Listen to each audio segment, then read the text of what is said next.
एक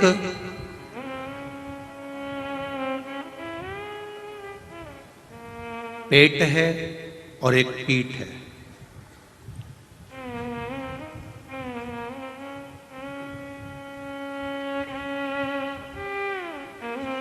पेट और पीठ, पेट का काम है पाप करवाना और पीठ का काम है उस पाप का बोझा ढोना।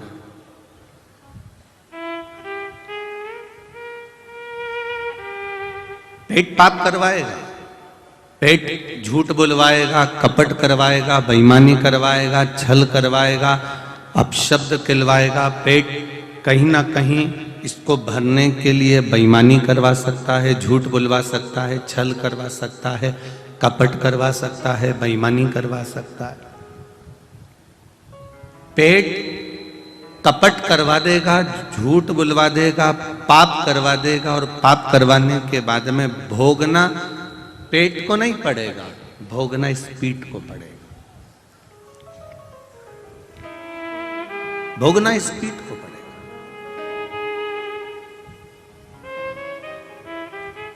मत पूरे कर्म कर बंदे वरना पछताएगा, भगवान की आंखों से तू बच नहीं पाएगा, तू बच नहीं पाएगा। अरे ओ अज्ञानी मत करना दानी, तेरे कर्म का फल भी तू ही पाएगा, जैसा किया तूने तेरे आगे आएगा। मत बुरे कर्म कर बंदे वरना पछताएगा, भगवान की आंखों से तू बच नहीं पाएगा, तू बच नहीं पाएगा। ये पेट पाप करा देता है, पेट छल करवा देता है, पेट बेईमानी करवा देता है, पेट कपट करवा देता है। पेट का काम है पाप करवाने का, झूठ बोलने का कि कैसे भी मैं भर लूं अपने पेट को।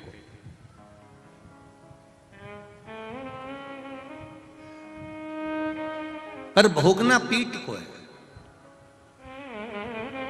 भोगेगी पीठ। और पीठ जब भोगती है तो सोचती है कि मैंने ऐसा क्या कर्म करा जो मुझे भोगना पड़ रहा। इधर का पीठ सोचती है कि मैंने कौन सा कर्म कर दिया जो मुझे भोगना पड़ रहा, कारण क्या है। पर पीठ को यह मालूम नहीं है कि पेट ने झूठ बुलवा दिया है, पेट ने बेईमानी करवा दी है, पेट ने छल करवा दिया है, पेट ने प्रपंच करवा दिया है।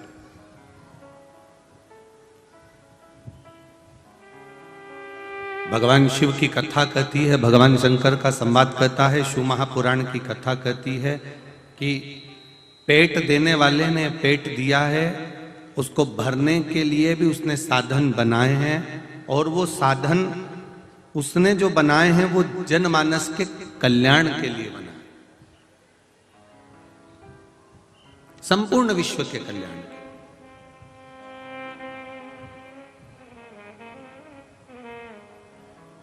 इस पेट को कैसे भरा जाए, बिना कपट के, बिना बेईमानी के, बिना प्रपंच के, बिना छल के। इस पाप के रोग को कैसे मिटाया जाए। जैसे दवाई का पर्चा मेडिकल वाले पढ़ लेते हैं, उसी तरह आपकी जिंदगी का पर्चा मेरा महादेव पढ़ लेता है।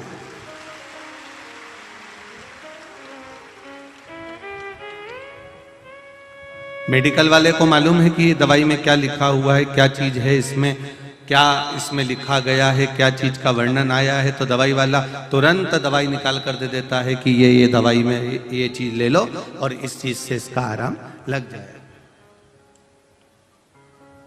जैसे मेडिकल वाला भी कहता है, आपने जाकर कह दिया कि साहब हमारा पेट दुख रहा है, हमारा सिर दुख रहा है, हमको ये तकलीफ है, हमको ये कष्ट है, तो उसने दवाई निकाल कर दे दी, उसने दवाई निकाल कर आपको दी। उसी प्रकार से जैसे आपने कहा कि मुझे एसिडिटी हो रही है, गैस बन रही है, मेरा सिर दर्द हो रहा है, मेरे पीठ में दर्द हो रहा है, मेरे हाथ में दर्द हो रहा है, मेडिकल वाले ने केवल सुना और सुनकर आपको दवाई निकाल कर दे दी, और आपने वो दवाई मेडिकल वाले से पूछा इसको कैसे लेना है, उसने कहा साहब इसको पानी से ले लेना, इसको दूध से ले लेना, इसको सुबह ले लेना, इसको शाम को ले लेना। उसने समझा दिया, उसने कहा बस मेडिकल वाला पर्चे को देखकर समझ गया कि इसको दवाई चाहिए और वो दवाई किस जगह पर काम आएगी। उसी तरह शिव मेरे भोलेनाथ और मेरा बाबा, मेरा गुरु, सतगुरु, घर के बुजुर्ग, घर के बड़े, माता पिता और घर के जो बड़े होते हैं, बुजुर्ग होते हैं, गुरु होते हैं, या मेरा भोलेनाथ होता है, वो आपके चेहरे की मात्र दशा देखकर पहचान जाता है कि इसको कौन सी दवाई की जरूरत है, ये क्यों दुखी है, इसको क्या कष्ट है, इसको तकलीफ क्या है, इसको कष्ट क्या है।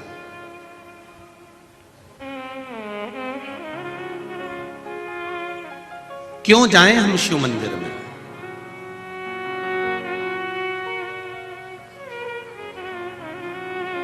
किस लिए?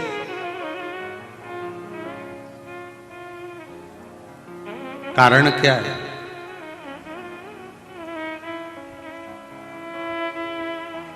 एक नाई की दुकान पर एक व्यक्ति बैठा हुआ कटिंग करवा रहा था। नाई बोला जा रहा, पहले राजनीति पर आया, फिर धर्म नीति पर आया, फिर वापस राजनीति पर आया। फिर उसने कहा दुनिया के लोगों में तो अक्ल नहीं है, बिल्कुल भी जबरदस्ती के शिव मंदिर जाने में लगे हुए हैं, महाराज के चक्कर में पड़े हुए हैं, काय को टाइम बर्बाद कर रहे हैं यहां 2-2, 3-3 घंटे तक बैठकर। उसने कहा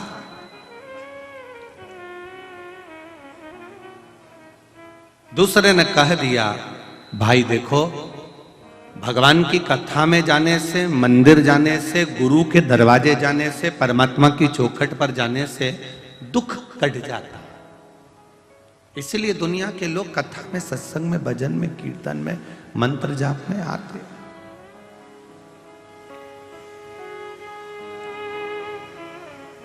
अगर भगवान है, नाई फिर बोला, अगर भगवान है तो फिर जब वो घर में पड़ा हुआ है तभी क्यों नहीं दुख काट देता? दुकान पर बैठा हुआ है तो दुख क्यों नहीं काट देता? कथा में जाएगा तभी दुख कटेगा, सत्संग में पहुंचेगा तभी दुख कटेगा, कीर्तन में पहुंचेगा तभी दुख कटेगा, भगवत नाम में पहुंचेगा, मंदिर पहुंचेगा तभी दुख कटेगा। तो जो व्यक्ति दाढ़ी कटिंग बनवा रहा था वो थोड़ी देर तक खड़ा रहा। खड़े रहने के बाद उसने एक पागल से व्यक्ति को देखा जो सामने से निकल कर जा रहा था। नाई से कहा भैया उसके बाल बड़े बड़े हो रहे हैं, तुम उसके बाल काट दो। नाई कहता है मैं ऐसे बाल नहीं काट सकता। वो मेरे पास में आएगा, दुकान पर आकर कहेगा कि तुम बाल काटो तो मैं बाल काटूंगा। मैं उसके पीछे जा जाकर बाल नहीं काटूंगा, मैं उसके पीछे जा जाकर उसकी कटिंग नहीं करूंगा, मैं उसके पास में जाकर कटिंग नहीं करूंगा। वो मेरी दुकान पर आएगा और मुझसे कहेगा कि बाल काटो तो मैं बाल काटूंगा। उस व्यक्ति ने कहा बस परमात्मा भी ऐसा ही है, मेरा भोलेनाथ भी ऐसा ही है। वो भी कहता है, दुनिया के लोग कहते हैं दुकान पर बैठे रहेंगे और दुख कट जाएगा, घर पर बैठे रहेंगे और दुख कट जाएगा, कहीं बैठे रहेंगे और दुख कट जाएगा। तो वो दुख कटने वाला नहीं है। वो दुख जब कटेगा जब हम भोलेनाथ जी की शरण में, विट्ठल की शरण में, हरि विट्ठल की शरण में, स्वामी समर्थ की शरण में, जब सतगुरु की शरण में जाएंगे तो गुरु उस दुख को काट देगा। ये निश्चित है। दुख कटने लगेगा। मैंने तेरे ही भरोसे ओ बाबा तेरे ही भरोसे हवा विच उड़ती जावांगी बाबा डोर तो छड़ीला में कटी जावांगी भोले मैं तेरी पतंग शंभो मैं तेरी पतंग हवा विच उड़ती जावांगी बाबा डोर तो छड़ीला में कटी जावांगी। बाबा से निवेदन करिए, काटेगा दुख। तेरे मंदिर में आना मेरा काम है और मेरी बिगड़ी बनाना। हम चले जाएं उसकी चौखट पर, हम चले जाएं उसके दरवाजे पर, फिर वो दुख काटे ना काटे ये उसके ऊपर है, ये उसके ऊपर। शिव कथा कह रहे हैं,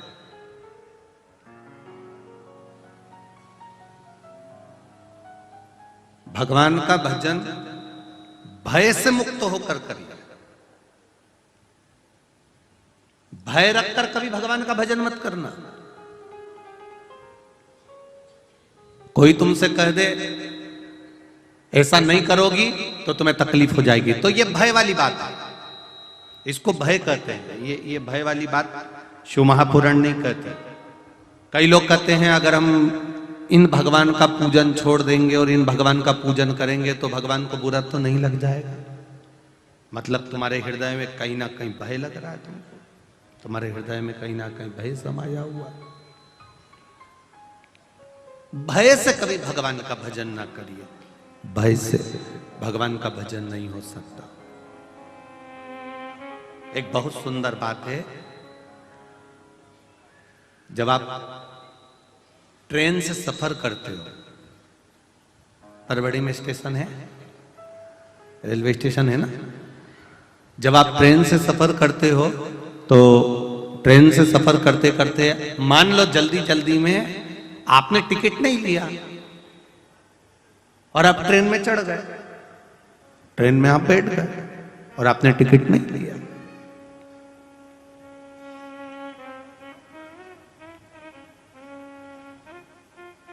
और एक व्यक्ति वो होता है जिसने टिकट लिया और ट्रेन में चढ़ गए।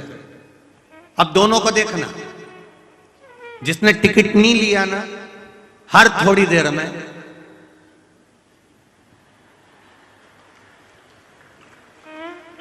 थोड़ी थोड़ी देर में उसको स्मरण रहेगा, थोड़ी थोड़ी देर में वो देखता रहेगा।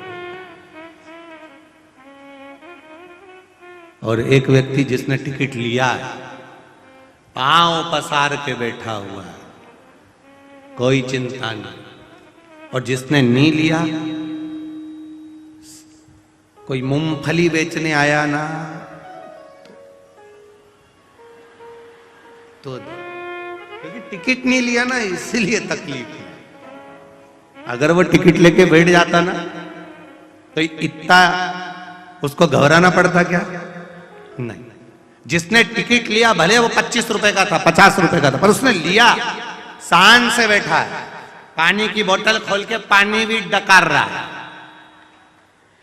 4 पराठे लेके गया था वो भी खा गया, बिस्कुट भी खा गया, बेफिक्र, क्योंकि टिकट लेके बैठा हुआ।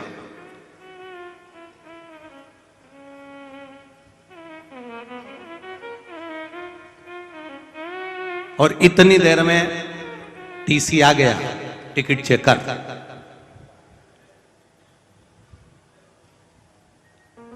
जिसके पास टिकट था उसके पास पहुंचा, लाओ टिकट दिखाओ, ये लो। वो तो आराम से मूंगफली खा रही है, देख ले तू ही देख।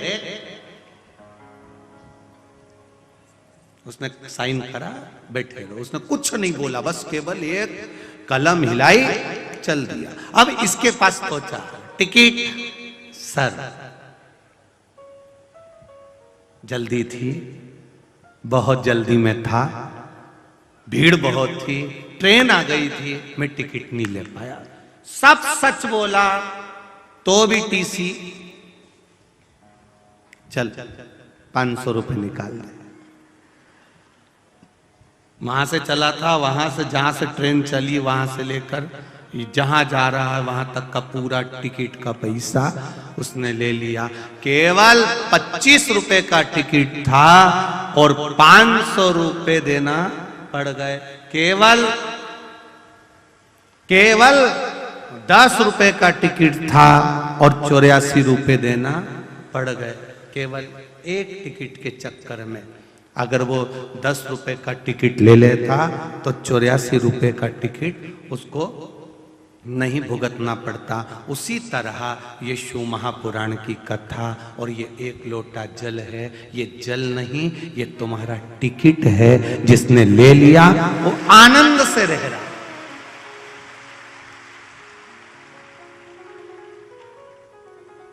एक लोटा जल जो चढ़ा रहा है महादेव को, जो शिव महापुराण की कथा सुन रहा है, आस्था चैनल के सामने बैठा है, फेसबुक यूट्यूब पर सुन रहा है, मोबाइल पर श्रवण कर रहा है, उसने प्रतिदिन का टिकट लिया हुआ है। उसको घबराने की जरूरत नहीं है। जिसने बहाना बनाया है।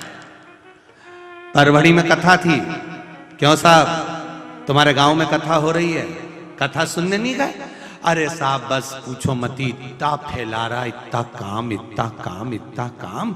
इन्होंने 10 रुपए का टिकट नहीं लिया, अब मरने के बाद 84 का चक्कर काट गए, 84 के चक्कर में पड़े हुए।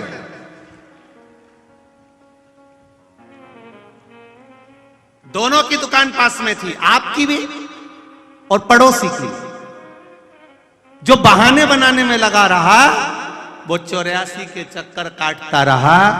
जिसने बहाना बनाया ही नहीं, कमाने के लिए जिंदगी पड़ी है, पूरा जीवन पड़ा है, मात्र 5 दिन की शिव पुराण है, वो भी शाम के समय है। लाख लगाया, पहुंच गया कथा में और बैठ गया कथा को सुनने के लिए, बैठ गया सेवा करने के लिए। उसने सोच लिया था 5 दिन की कथा है, शाम को इतनी ग्राहकी भी नहीं होती, मेरे को बस बाबा का भजन करना है। 5 दिन अगर मैंने उसको दे दिया तो ये निश्चित है कि मेरा रिजर्वेशन पक्का हो गया, फिर मुझे टेंशन करने की जरूरत नहीं। निश्चित बेफिक्र।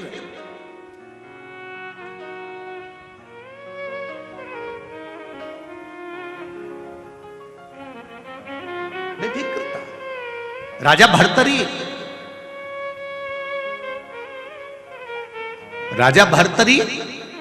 जो अपना राजपाट त्याग कर, अपना राजघराना छोड़कर संत बन गए, साधु बन गए, सन्यासी बन गए। राजा भर्तरी स्वयं एक ऋषि का रूप धारण कर लेते। एक बार देवाधिदेव महादेव माता पार्वती के साथ भ्रमण पर निकले और भ्रमण पर निकलते निकलते भर्तरी को देखा तो पार्वती जी आश्चर्य में पड़ गई। कितना तप है इसमें, कितनी साधना है इसमें, कितना तन पर भस्म रमाया हुआ है, जटा जूट बांधा हुआ है और मस्तक पर चंदन लगाया हुआ है। कितनी कितनी तप मुद्रा है, कितनी साधना है, कितना तप है, कितना तप है।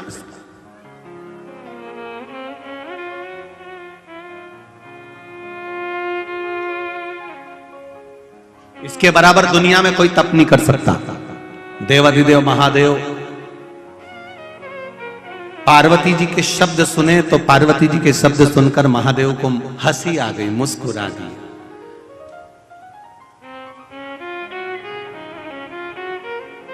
ये माताओं की थोड़ी सी आदत होती है, किसी के घर के भी पर्दे देखकर आकर्षित हो जाती है। इसलिए पति इनको दिवाली पे साथ घुमाने नहीं ले जाता, क्योंकि इनकी आदत में ये जरा सा किसी के यहाँ का रंगोली देखी, कितनी बढ़िया है, कितनी बढ़िया है। ये किसी के यहाँ के पर्दे देखे, इन्होंने तुरंत देख लिया, कितना बढ़िया, कितना बढ़िया। शिव जी हंस दिए, भोलेनाथ जी को हंसी आ गई। पार्वती जी बोली तुम मेरी हंसी उड़ा रहे हो। शंकर भगवान बोले मैंने काहे को हंसी उड़ाई, मैंने तो केवल इतना बोला है भोलेनाथ जी की राजा भर्तरी ने अपना राजपाट छोड़कर क्या संत की मुद्रा धारण करी और कितना भजन कर रहा है बेचारा, कितना भजन कर रहा है। आप प्रसन्न क्यों नहीं होते, आप कृपा क्यों नहीं करते, आप करुणा क्यों नहीं करते।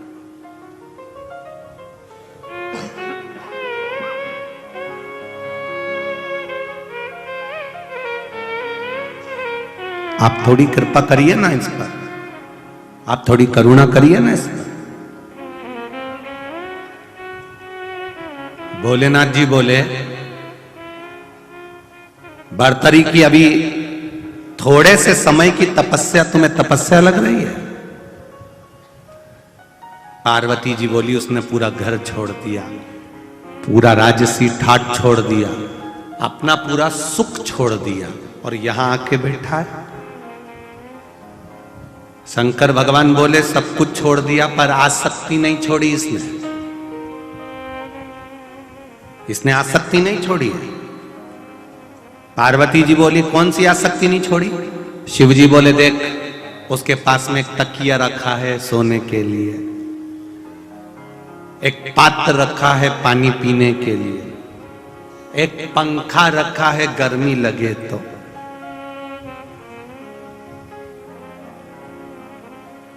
पार्वती जी ने कहा यह आसक्ति है। शिव जी बोले हाँ, जब इसने सब कुछ छोड़ दिया तो पंखे को काय को रख रखा।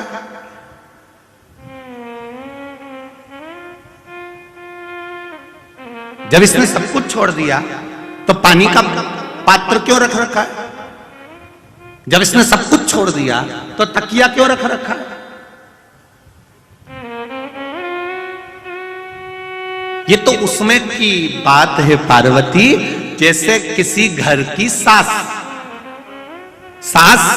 हमेशा अपनी बात में कहती रहती है मैंने तो जब से बहू आई सब कुछ छोड़ दिया, मैंने तो जब से बहू आई सब कुछ छोड़ दिया, मैंने तो बहू आई तब से सब कुछ छोड़ दिया, पर चाबी वो लटकी की लटकी है, वो नहीं छूटी है।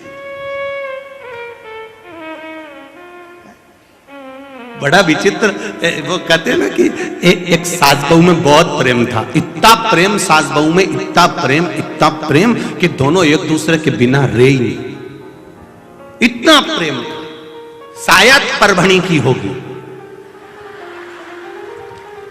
दोनों में इतना प्रेम था। अब दोनों में इतना प्रेम कि एक दिन सास के मायके वालों ने कहा जीजी हम हरिद्वार जा रहे हैं, तू भी हमारे साथ हरिद्वार चल। उसने कहा मैं अकेली नहीं जाऊंगी तो बहू को भी लेके जाऊंगी। इतने में भाई ने कहा देख अपन लोग बुजुर्ग हैं, बहू नई है, वो युवान कपल बाद में चले जाएंगे, अपन बुजुर्ग पहले चलते हैं। और सास को राजी कर लिया। सास बहू दोनों गले लग कर रोने लगी, मम्मी मैं तुम्हारे बिना कैसे रहूंगी अकेली, अरे बेटा मैं 3 दिन में वापिस आ जाऊंगी। सास चली गई, बहू घर में रह गई। ट्रेन में बैठ गई सास,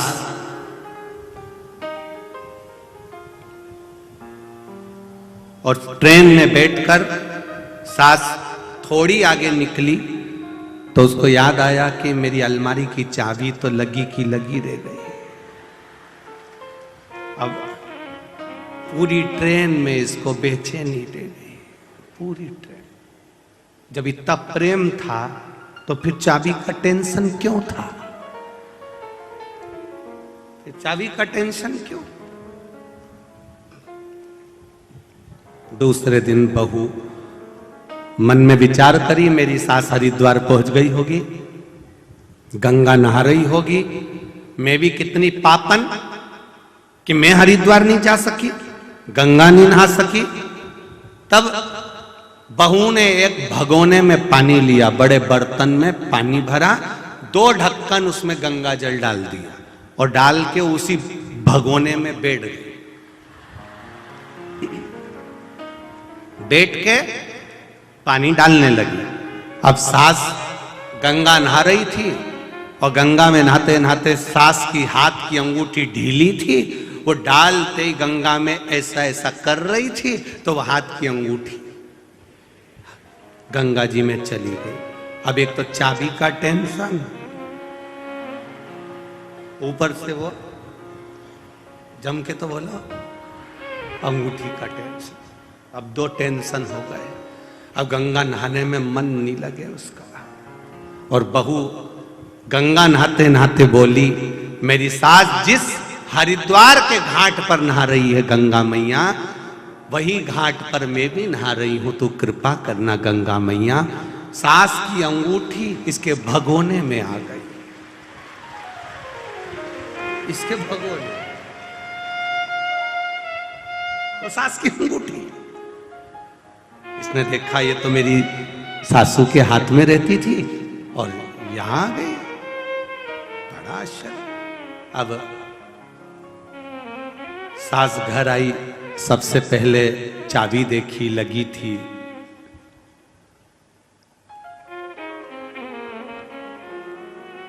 बहू के हाथ में अंगूठी देखी। सास ने पूछा, बेटा ये अंगूठी तो मेरे हाथ की है, तेरे पास कैसे आ गई? बहू ने कहा, मैं आप गंगा जी नहा रहे थे तो मैंने भगोने में पानी डालकर 2 ढक्कन गंगा जल डालकर गंगा जी से कहा, जिस घाट पर मेरी सास नहा रही है उसी घाट के नहाने का पुण्य मुझे मिले। मैं उस घाट पर नहाने का पुण्य मांग रही थी, मुझे क्या मालूम था कि आपकी अंगूठी गिरी हुई मेरे भगोने में आकर रखा गई और वो अंगूठी मुझे मिल गई। सास ने बहू को गले से लगा लिया कि हरिद्वार नहाने का फल जो मुझे मिला उससे दुगना फल तुझे केवल गंगा जी का स्मरण करने से प्राप्त हो गया। मन चंगा, जम के बोले तो कटोते में, मन चंगा है तो कठोते में गंगा है, ये निश्चित है।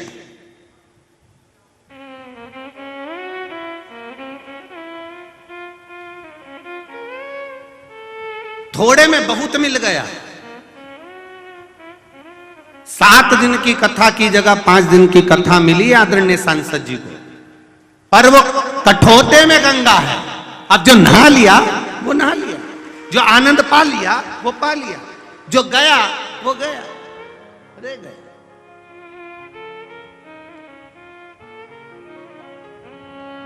हम जा रहे हैं गंगा नहाने के लिए, हम जा रहे हैं भगवान की कथा सुनने के लिए, हम जाएं शिव महापुराण की कथा सुनने के लिए। हम हर एक व्यक्ति से कहते हैं यहां भीड़ बढ़ाने की जरूरत नहीं है, तुम्हारे मन में विश्वास पक्का हो कि शिव मेरी सुनेगा, मैं जाऊंगी शिव महापुराण में, बैठूंगी शिव महापुराण में, मेरे मन की अभिलाषा मेरा महादेव 3 महीने में पूरी करेगा, तो महादेव करेगा, ये निश्चित है, ये निश्चित है उसका कि वो करेगा। एक पत्र आया है, देखिए।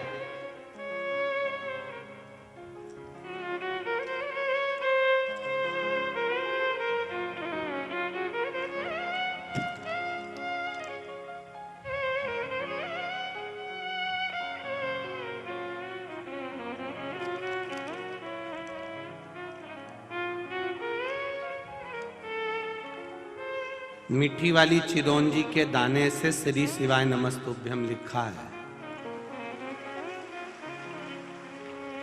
खा लूं। अब इसको लिखा है तो फिर इसको करना क्या है, बाद में निकाल के। मेरा नाम कलावती अंबलगे में महाराष्ट्र जिला बीड़ अंबा जोगाई की रहने वाली हूँ। कहीं बैठी हो तो हाथ हिलाइएगा, आप ही दोनों हाथ हिला दो एक बार। श्री शिवाय नमस्तुभ्यम। भोले की कृपा का क्या बखान करूं गुरुदेव। मेरे भाई का बेटा 4 साल से सरकारी नौकरी की तैयारी कर रहा था, लेकिन हर बार 1 या 2 नंबर से रह जाता था। एक दिन टीवी के सामने बैठकर मैं और मेरे पति दोनों मालेगांव की 6ठे दिन की कथा सुन रहे थे। मालेगांव की जब छठे दिन की कथा सुन रहे थे तो कथा श्रवण करते समय मैं अपने पूरे दिल से हाथ जोड़कर मेरे पति से एक बात मैंने कह दी कि गुरुजी तो इतना टीवी के सामने कहते हैं कि 3 महीने में बाबा सुन लेता है, 3 महीने में बाबा सुन लेता है, और कहते टीवी के सामने भी बैठकर बोलो तो वो सुनता है। आज मैं भी प्रैक्टिकल करके देखती हूँ और अपने भाई के बेटे के लिए मैंने वहीं पर प्रार्थना करी और कह दिया कि मैं पशुपति व्रत करूंगी, बस उसका जॉब लग जाए, सरकारी नौकरी लग जाए। बस 1 दिन की कथा पूर्ण हुई, 7वां दिन पूर्ण हुआ, उसके बाद मैंने पशुपति व्रत करना प्रारंभ करा। पहला सोमवार पूरा हुआ और उसका फोन आ गया कि मेरा सरकारी जॉब लग गया। ये शिव है, ये शंकर। खुश? बैठिए। श्री शिवाय नमस्ते। शिव तत्व होता ही ऐसा।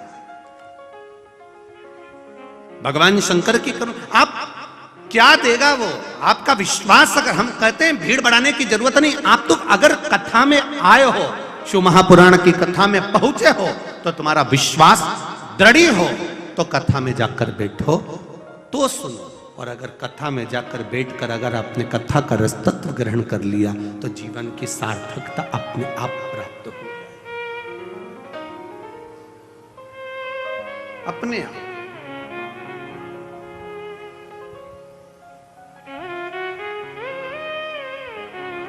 ये परवणी की कथा 17 तारीख को पूरी हो जाएगी। 23 तारीख से शिव महापुराण की कथा 29 तारीख तक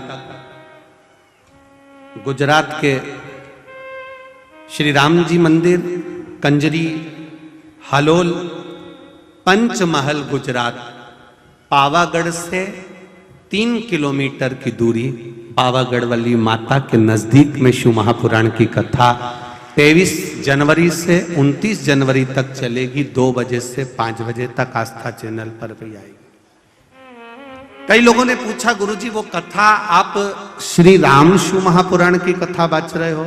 हमने कहा उस कथा में केवल हमको ये जानना है कि शंकर भगवान अयोध्या से लेकर लंका तक गए और अयोध्या से लंका तक के बीच में शंकर भगवान की स्थापना भगवान राम ने कितनी बार शिवलिंग का निर्माण करा, कितनी बार उन्होंने पूजन करी, कितनी बार उन्होंने जल चढ़ाया, कितनी बार शंकर भगवान की स्थापना पूरे राम पथ गमन में राम जी को चलने में कितनी जगह पर भगवान राम ने शंकर जी की आराधना करी। उस 23 जनवरी से 29 जनवरी तक की जो कथा है पावागढ़ की, उस कथा का रसतत्व वहां श्रवण कर कर अपने जीवन को सार्थक करना। मिले मौका, प्राप्त हो मौका, सुनो, कथा का रसतत्व ग्रहण करो, कथा के रसतत्व को धारण करो। मिले मौका, उसको अपने जीवन में उतारने का प्रयास करो।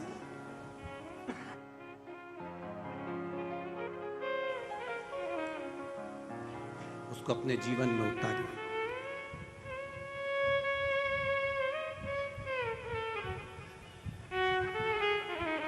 पार्वती जी ने कहा, भोलेनाथ जी आप कह रहे हो कि भर्तरी की आसक्ति नहीं छूट रही? अगर आसक्ति छूटती तो यह पंखा क्यों रखता? आसक्ति छूटती तो ये पानी पीने का बर्तन क्यों रखता? आसक्ति छूटती तो ये तकिया क्यों रखता? मतलब आसक्ति नहीं छूटी है, नहीं।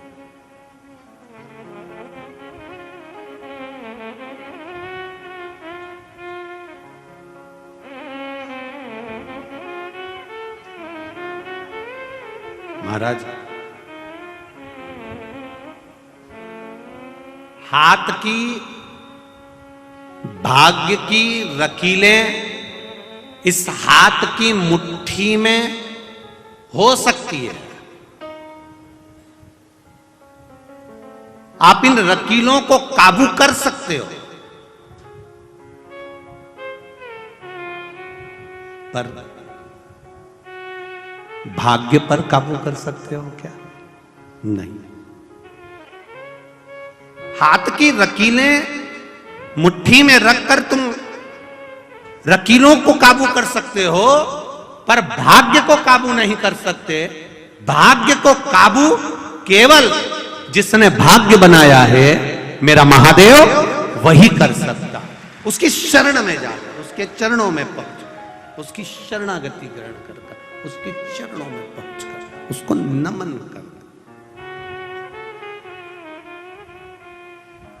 हाँ, उसके चरणारविंद को पकड़ते हैं तो हमें सुख का अनुभव होता है। बहुत शिव महापुराण के कई बातों का बहुत विरोध होता है। आदरणीय सांसद जी, हम लोग कई बार कथा करते हैं तो उसमें कई चीजों का विरोध लोग करते हैं कि शिवलिंग जैसे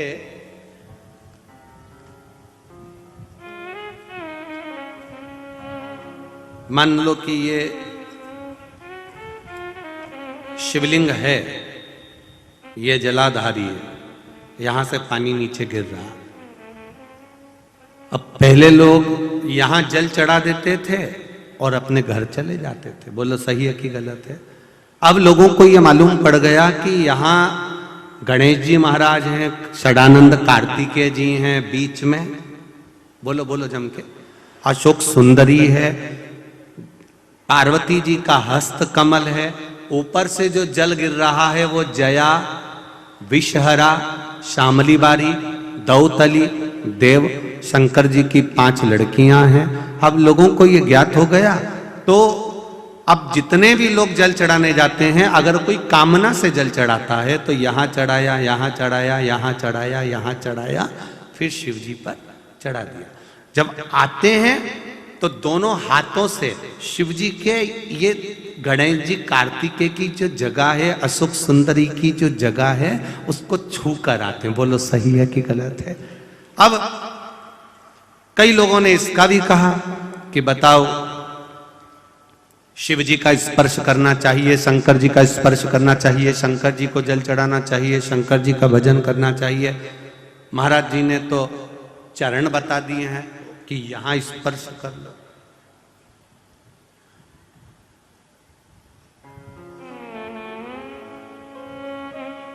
पहले के लोग तो केवल शिवलिंग को जल चढ़ाते थे, स्पर्श करते थे। अब तुमने नई बात कह दी कि नीचे चरणारविंद का तुम स्पर्श करो। इससे क्या होगा? तो हमारा उनसे केवल एक निवेदन है कि पहले जो ट्यूब आते थे, ये लगाने का क्रीम होना आता था, सारा सामान आता था, तो ऐसे चौड़े मुंह की डब्बी आती थी। बोलो सही है कि गलत है? ऐसे चौड़े मुंह की डब्बी। अब ऐसे डब्बी को खोलो, उनमें से ऐसा निकाल, ऐसा हो, ठीक है, और डब्बी को वापस बंद कर दो। अब आज का जो नया जमाना है, उसमें चौड़े मुंह की डब्बी नहीं आती, ऐसा लंबा सा ट्यूब आता है। फिर उसको क्या करना पड़ता? खोलो और नीचे से उसको दबाओ, और जब नीचे से दबाया तो वो झट से निकली ना, बाहर आए ना, फिर उसको पोत लिया। मतलब इससे ये सीखना चाहिए कि नीचे से दबाओ, मतलब चरण पकड़ लो तो चाबी का गुच्छा।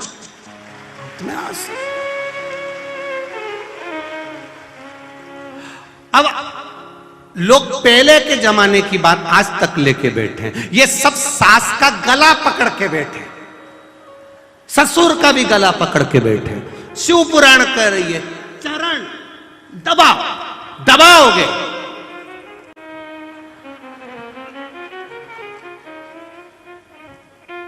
अब तुम तो गला दबा रहे हो। उनको बात बात में तुम चुप बैठे रहो, तुम चुप बैठे रहो, मुंह बंद कर रहे हो। तो वो चौड़ा मुंह का डब्बा, अब तुम कल से प्रैक्टिकल करना। अब तुम रोज शाम के टाइम, रोज शाम के टाइम चरण दबाना। सास इतनी खुश हो जाएगी कि एक दिन उसके मुंह से भवक निकल जाएगा, मेरे पास अंगूठी रखी है 3, तुझे दे दूंगी। बाहर निकल गया हो तुरंत। अब पहले का जमाना था तो शिवलिंग का स्पर्श करते थे, अब आज का जमाना है तो हमने चरण पकड़ लिया। मतलब यहाँ गणेश जी है, अशोक सुंदरी है, कार्तिक है, जब इनको पकड़ेंगे तो शंकर भगवान हमको भी अपनी औलाद समझेंगे, औलाद समझेंगे तो कृपा कर ही देंगे। ये निश्चित है, ये शिव तत्व की निश्चितता, ये शंकर की उदारता, ये करुणा।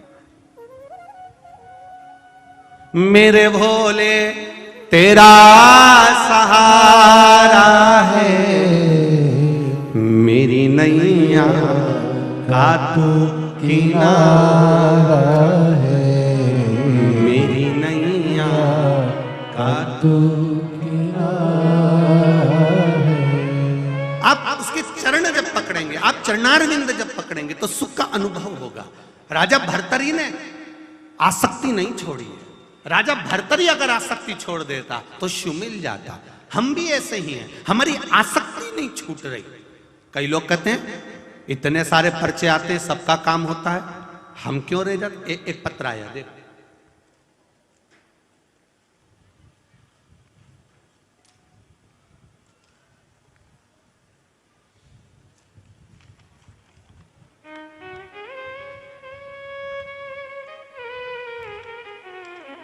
मेरा नाम शिवनंदा संदीप कातकड़े है।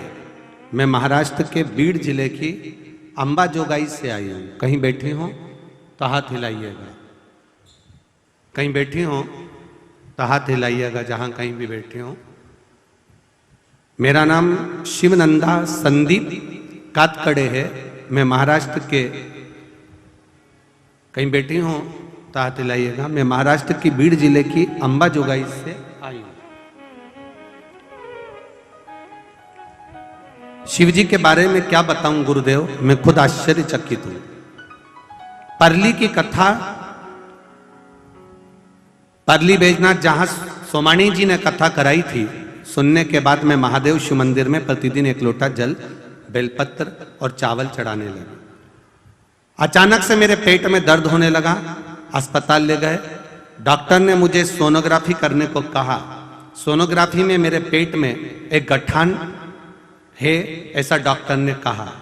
हमने दूसरी जगह फिर जांच कराई, फिर डॉक्टर ने कहा कि इनके पेट में गठान है, 1 महीने के अंदर इसका ऑपरेशन करना जरूरी है क्योंकि गठान बड़ी है। गुरुदेव, ऑपरेशन कराकर गठान की जांच होने जाना थी। 1 महीने का समय डॉक्टर ने दिया था ऑपरेशन का। मैं भी आ गई दवाई लेकर, शिव जी को जल चढ़ाती, लोटा भर पानी चढ़ाकर उस जल को थोड़ा सा पी लेती, एक बेलपत्र खा लेती। 1 महीना की हमने प्रतीक्षा नहीं करी। 20 दिन के बाद हमने वापिस बड़े हॉस्पिटल में जाकर सीटी स्कैन किया, और सीटी स्कैन कराकर जब हम डॉक्टर को दिखाए तो डॉक्टर ने कह दिया, अचंभे की बात है, ऐसा चमत्कार दुनिया में कभी नहीं हो सकता। तुम्हारी पेट में जो गठान थी वो बहुत बड़ी थी, पर अब वो गठान नहीं बची है। ये शिव तत्व है, भगवान शंकर की कृपा से वो गठान गल चुकी है। ये शंकर, ये ओघड़ी है।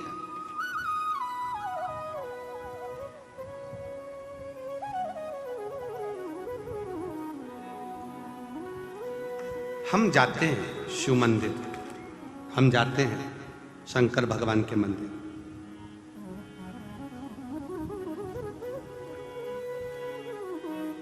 मना नहीं,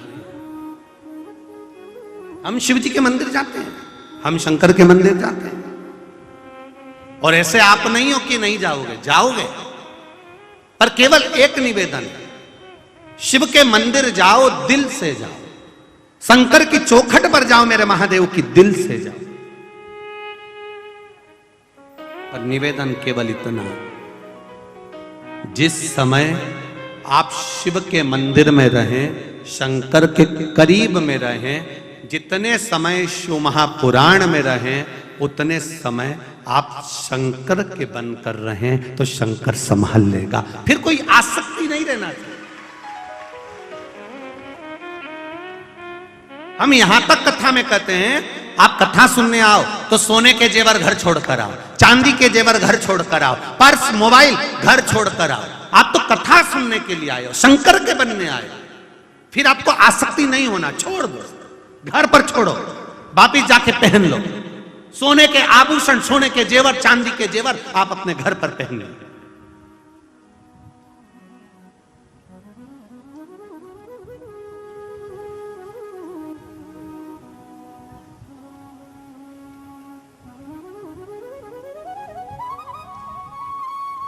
महाराज दुकान पर बैठकर धन कमाने की सोचना, पर कथा में बैठकर भजन कमाने की सोचना कि शिव कैसे मिलेगा, भगवान शिव कैसे प्राप्त हो।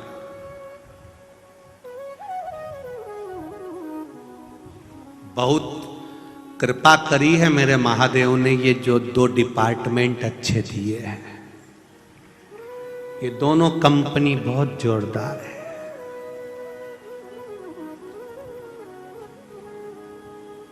बड़ी कृपा से मिली है।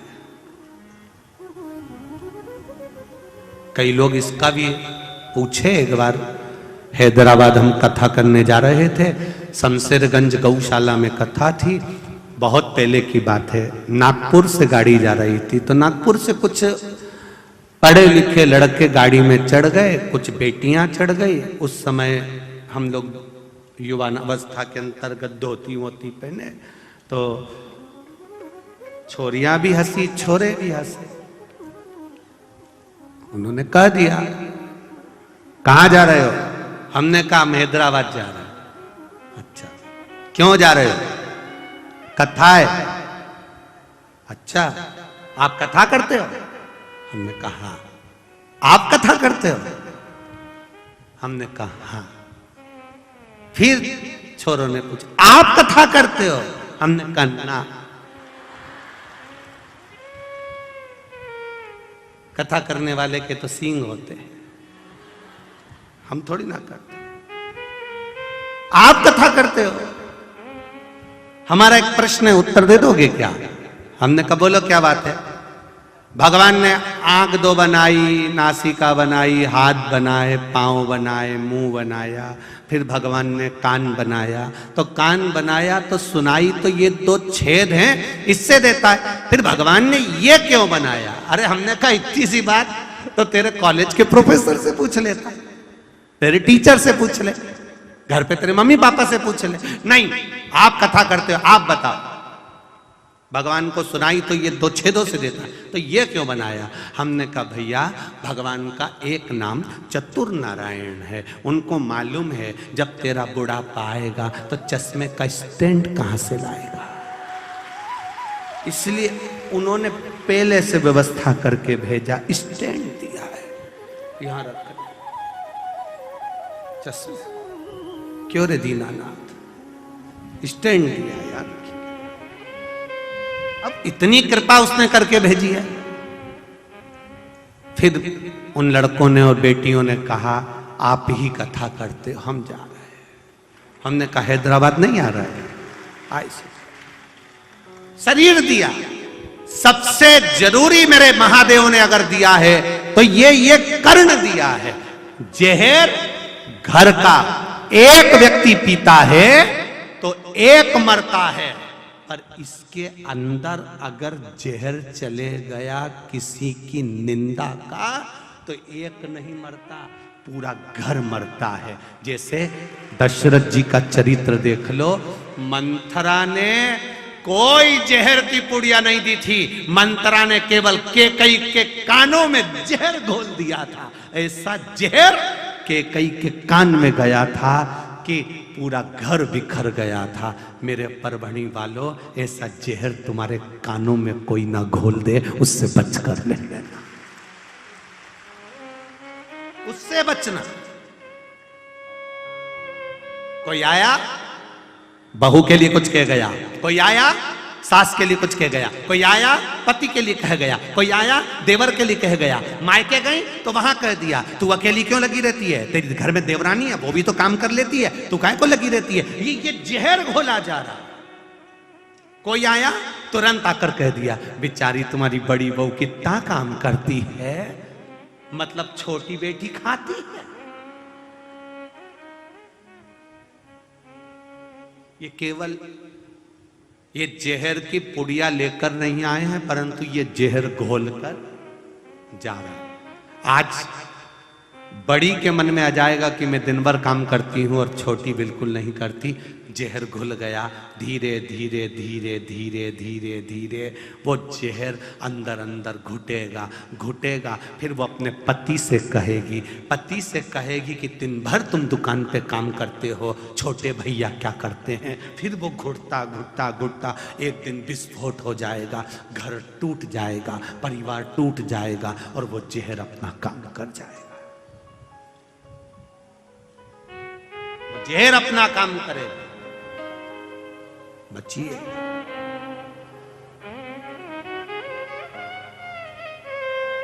ये जहर घोलने वालों से थोड़ा सा बचने का प्रयास करना, जो तुम्हारे कानों में जहर घोलते, विष घोलते। ये धर्म परावर्तन कराने वाले, धर्म बदलाने वाले तुमको केवल कानों में जहर घोलते हैं। क्या करना सनातन धर्म में, क्या करना शिव मंदिर जाकर, क्या करना एक लोटा जल चढ़ाकर,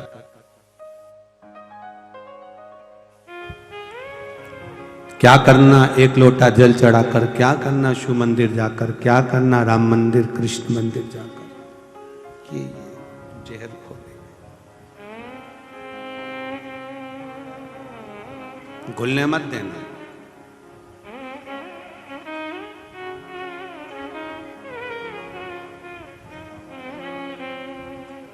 जहर घुलने नहीं देना।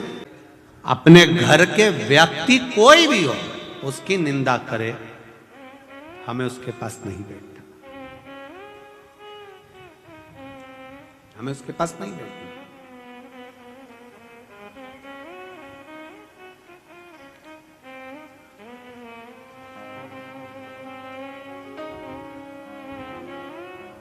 फिर उस स्थान पर ना बैठते हुए उस महादेव का स्मरण करना,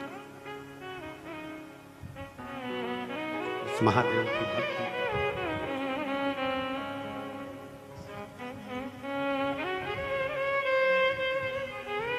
उसकी भक्ति। शिव जी ने कहा माता पार्वती से कि पार्वती इस भरतरी में आसक्ति नहीं छोड़ी,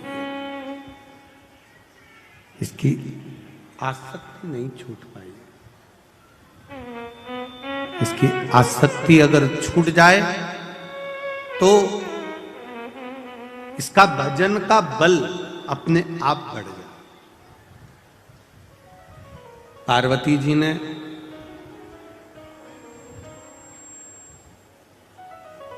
भरतरी से जाकर कह दिया, भरतरी अगर तुम शिव की भक्ति कर रहे हो तो यह आसक्ति किस लिए है?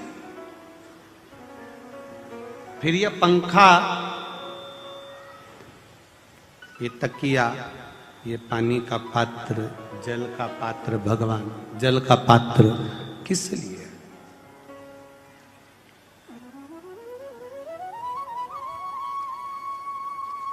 इस आसक्ति को तुम छोड़ दोगे तो निश्चित है कि शिव आपको मिलेंगे। उसने पंखा छोड़ दिया, जल का पात्र छोड़ दिया, तकिया छोड़ दिया। कई वर्ष के बाद शंकर पार्वती फिर भ्रमण पर निकले। जरा ध्यान देना चंद्रभागा शिव महापुराण की इस कथा पर।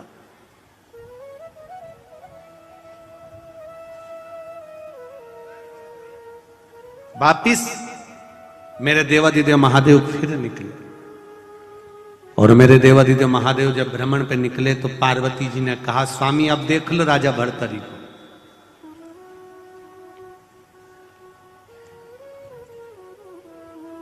अब ये राजा भरतरी सब कुछ छोड़ दिया,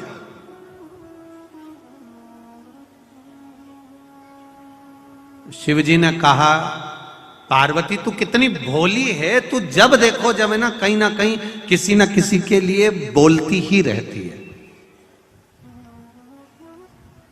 ये कहीं ना कहीं किसी ना किसी रूप में बोलती ही रहती है। देख, अगर राजा भर्तरी ने सब कुछ छोड़ दिया, अभी भी तो इसकी आसक्ति खत्म नहीं हुई। क्या आसक्ति खत्म नहीं हुई? प्रभु देखो, पूरे गांव गांव में जाकर भिक्षा मांग रहा है, पूरे गांव गांव में पहुंचकर भिक्षा मांगकर खा रहा है। यह आसक्ति, शिव जी ने कहा यही तो आसक्ति है। पेट मैंने दिया है तो भरूंगा भी मैं।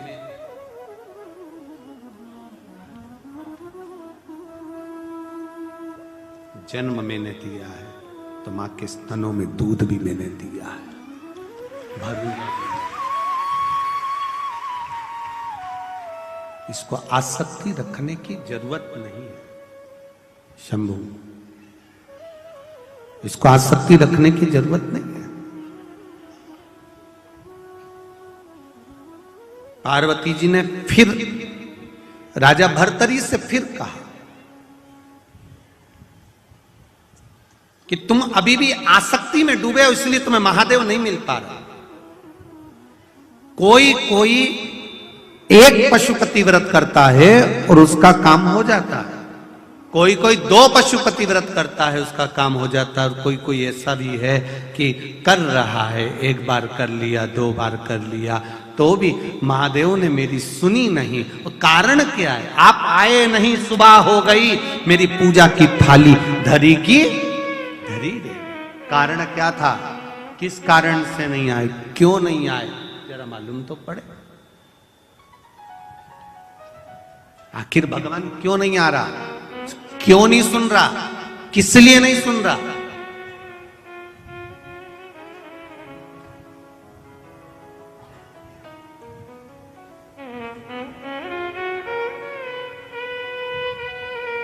एक पत्र में लिखा है कि हमारे परभणी में, किसी बहन ने लिखा है कि हमारे परभणी में कथा हो जाएगी, ये हमने सोचा नहीं था।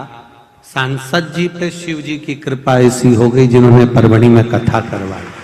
ये पत्र में लिखा एक बहन ने, सोचा नहीं था। वो लिख रही है कि हमने तो शंकर जी से कहना चालू कर दिया था, शिव जी को 1 लोटा जल चढ़ाते, भगवान देवादिदेव महादेव से प्रार्थना करते, शिव जी से निवेदन करते। शंकर भगवान से कहते हैं, भगवान शिव से कहते हैं, भगवान शिव से प्रार्थना करते हैं।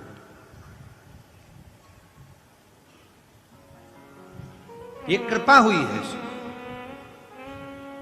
अगर दिल से आपने देवादिदेव महादेव को रिझाया है, दिल से 1 लोटा जल चढ़ाया, दिल से 1 चावल का दाना चढ़ाया, दिल से 1 बेलपत्री भी अगर बाबा को समर्पित करी है तो वो दिल से देता भी है, ये निश्चित है। खाली नहीं छोड़ता, दिल से। भर्तरी, तुम्हारी भक्ति का अभी विश्वास दृढ़ नहीं हुआ है, तुम्हारा भरोसा पक्का नहीं हुआ है। तुमने जब भरोसा पक्का कर लिया, जब तुम्हारी भक्ति दृढ़ हो गई, भरोसा निश्चित हो गया, तो ये निश्चित है कि शिव आपको मिल जाएगा, शंकर आपको प्राप्त हो जाएगा। भर्तरी ने अब भिक्षा मांगना भी छोड़ दिया। अब भर्तरी ने एक काम करा, चंद्रभागा नदी के तट पर पहुंच गया राजा भर्तरी। क्यों? क्योंकि राजा भर्तरी को यह मालूम था कि सारी नदियों में एक नदी ऐसी है, चंद्रभागा, गंगा पाप धो देती है, यमुना का पान जीव को मोक्ष दे देता, नर्मदा जी का दर्शन जीव को मुक्ति प्रदान कर देता, ताप्ती का नाम जीव को मुक्ति प्रदान कर देता। पर राजा भर्तरी ने अपने गुरु से सुन रखा था, राजा भर्तरी ने गुरु गोरखनाथ के स्मरण में सुन रखा था, केवल इस मृत्यु लोक की एक नदी ऐसी है, चंद्रभागा, जो देवाधिदेव महादेव की प्रिया है, आनंद देने वाली है, हरि विठ्ठल को शिव से मिलाने वाली और शिव को हरि विठ्ठल से मिलाने वाली है।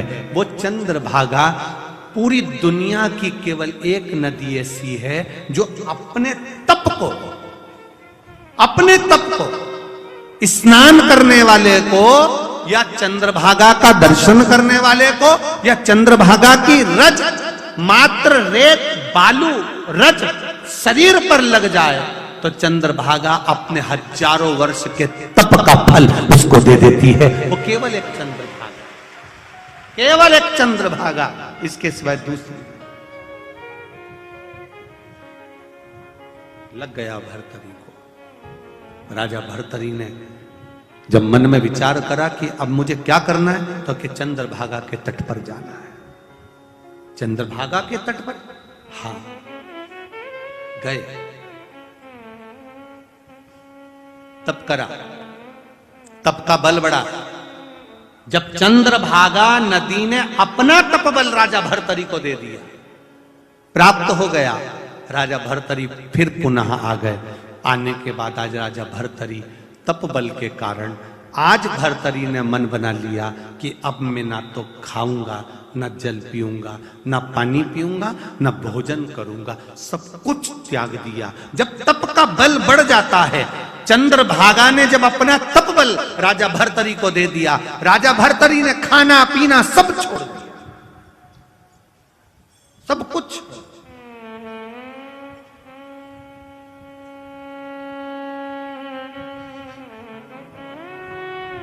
धन्य है परवणी वालों, कल आपने कहा था कि हम चंद्रभागा का दर्शन कर कर आए हैं, हम चंद्रभागा का स्नान कर कर आए हैं। धन्य है आप, हजारों लाखों लोगों ने, जितने लाखों लोग, लाखों भक्त शिव महापुराण की कथा परभणी में सुन रहे हैं, आप लोगों ने कभी जिंदगी में एक बार अगर चंद्रभागा का दर्शन किया है, चंद्रभागा के तट पर पहुंचे हो, चंद्रभागा का मात्र स्पर्श किया है, तो उसका तप बल आपको प्राप्त हुआ है। और आज भोलेनाथ ने ऐसी कृपा कर दी कि आपके शरीर का तप बल जो चंद्रभागा ने आपको दिया, वो तप बल का दर्शन आज इस व्यासपीठ के माध्यम से हमको करने को मिल गया। ये शिव तत्व, ये शिव की कृपा, ये शंकर की उदारता, ये शंकर की करुणा।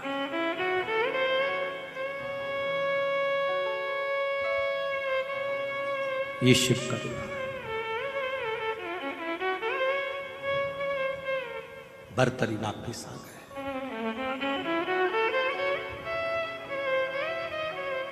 और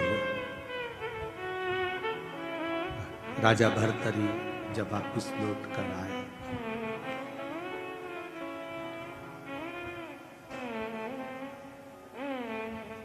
भोजन त्यागा, जल त्यागा, सब कुछ त्याग कर राजा भर्तरी अब शिव की आराधना में बैठे हो।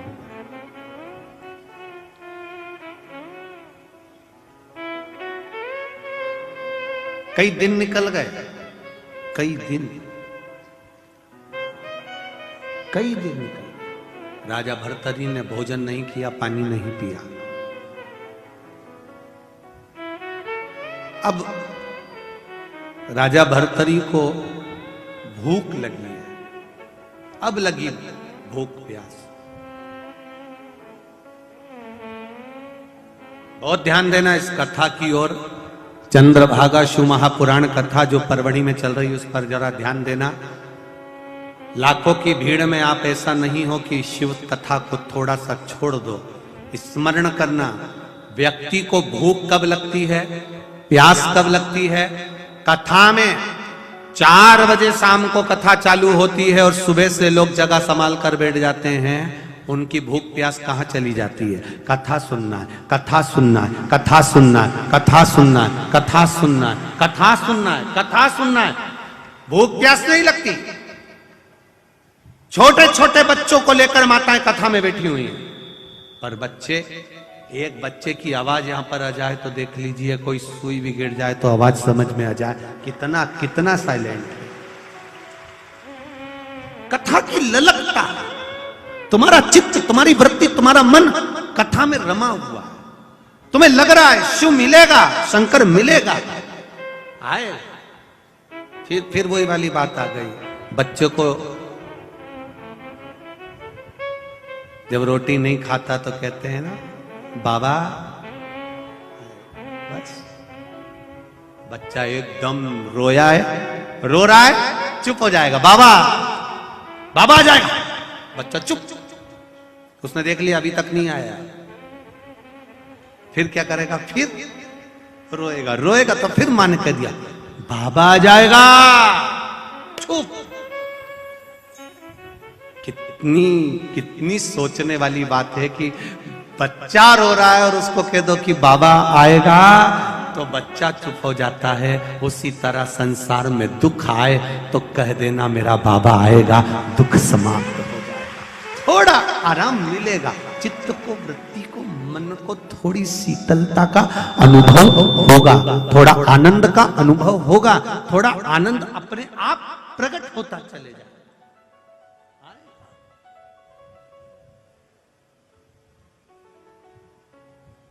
ट्रेन स्टेशन पर 2 घंटे की देरी से चल रही है, आएगी पक्का है। अब तुम स्टेशन पे चले तो गए हो, तुमने कहा 2 घंटा ही तो है। अच्छा, स्टेशन वाले भी कभी भी 2-3 घंटा लेट नहीं बताते, हर थोड़ी देर में 10 मिनट की देरी से चल रही है, 1 घंटा इन्हें ऐसे ही निकाल लिया। 10 मिनट करते करते करते करते करते करते 1 घंटा तो इन्होंने ऐसे ही निकाल दिया।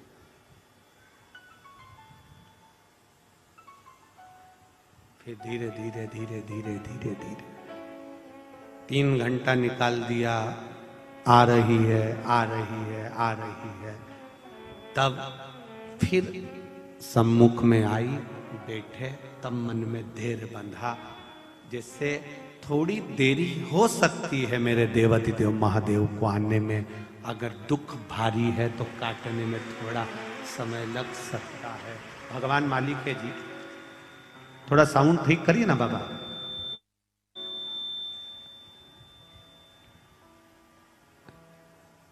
आएगा, दुख कटेगा, निश्चित है कटेगा।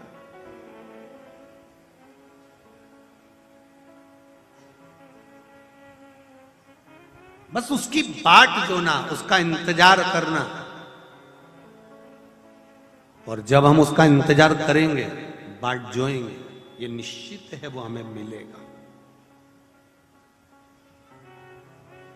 मैंने तेरे ही भरोसे, ओ बाबा तेरे ही भरोसे, हवा बिच उड़ते जावांगे, बाबा डोर है तो छठीला में कटी जावांगी। भोले मैं तेरी पतंग, शंभो मैं तेरी पतंग। आएगा वो, निश्चित है आएगा, पहुंचेगा। भतरी को जब तक तुम भजन में लगे हो, कीर्तन में लगे हो, स्मरण में लगे हो, तुम्हारी चित्त वृत्ति परमात्मा में लगी है, तब तक ना तुम्हें भूख लगेगी ना प्यास लगेगी। जब तुम्हारा चित्त हट गया, जब तुम्हारा मन हट गया, तब तुम्हारा ध्यान पर्स में जाएगा, खोलोगे, फिर धीरे से निकालोगे, मलोगे, फिर भजन का इंतजार करोगे। महाराज जैसे ही भजन गाएगा, फटकी लगाओगे, महाराज जी बोले हार हार, बस वो इंतजार, मतलब मन हटा, पटरी पे से तुम्हारी चित्त वृत्ति हटी, तुम्हारा ध्यान हटा, फिर तुम्हें पर्स में याद आया कि मैं लौंग लेकर आई थी, मैं सुपारी लेकर आई थी, मैं इलायची लेकर आई थी, मैं टॉफी लेकर आई थी। फिर धीरे से खोल के तुरंत आया याद, पर वो कब आया? जब तुम्हारा ध्यान हट गया। भर्तरी को भूख कब लगी? जब उसका ध्यान हट गया।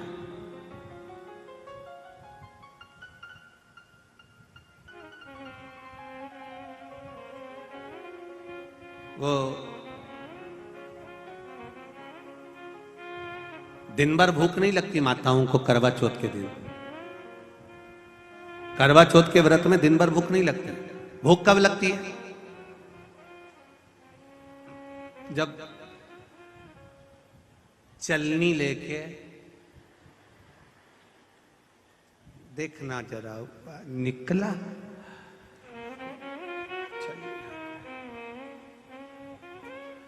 तब तुमने चलनी में चांद देख लिया, पति का मुख देख लिया, अभी भी थाली में इंतजार कर रही है कि इसमें पानी रखा है, पिला दो।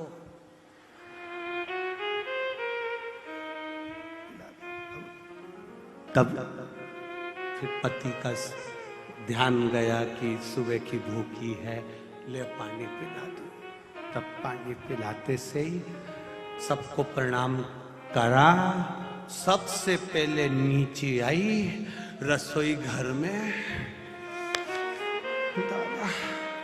और निकुल के भगवान। दिन भर से क्यों नहीं भूख लगी? दिन भर से भूख क्यों नहीं लगी? क्योंकि तुम्हारा चित्त उस चांद में लगा हुआ था।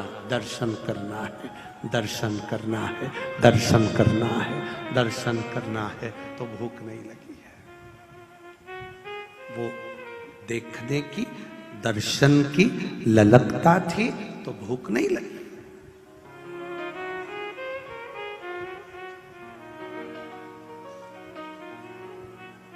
यहाँ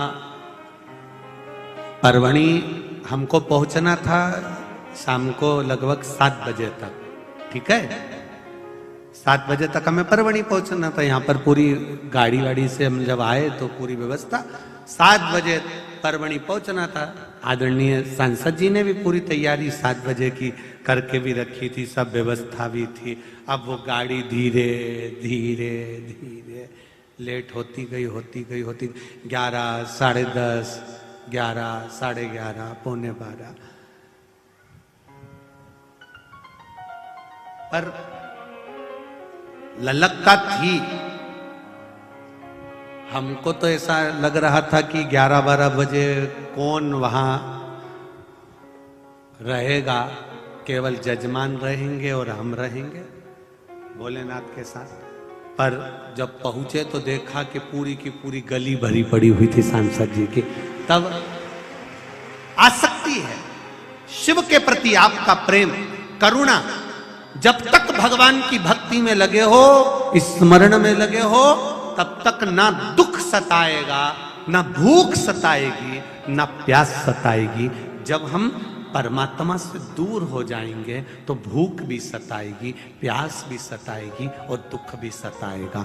एक बहुत पहले व्हाट्सएप पे मैसेज आया था कि बैठना तो ड्राइवर की सीट के ठीक पीछे बैठना, ज्यादा पीछे हो जाओगे तो दचके में उचक उचक के मर जाओगे। ड्राइवर के पास में रहोगे तो दचके आएंगे जरूर, पर लगेंगे कम, धीरे लगेंगे। दूर हो जाओगे, दचके ज्यादा लगेंगे। उसी तरह भगवान के करीब में बैठे रहोगे तो दुख तो आएगा, पर तकलीफ ज्यादा नहीं आएगी, निकल जाएगा, कष्ट कटेगा, दुख कटेगा, कष्ट कट जाएगा, धीरे धीरे धीरे धीरे कट जाएगा।